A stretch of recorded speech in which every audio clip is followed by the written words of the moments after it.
You ask Tiger to solve. This deals with linear equations with one unknown. The final result is x equals 10. Let's solve it step by step. Simplify the expression. Expand the parentheses. Simplify the arithmetic. Group like terms. Simplify the arithmetic. Group all constants on the right side of the equation. Subtract 9 from both sides. Simplify the arithmetic.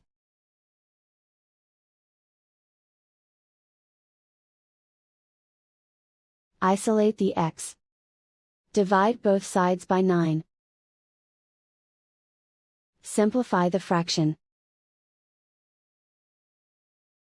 Find the greatest common factor of the numerator and denominator.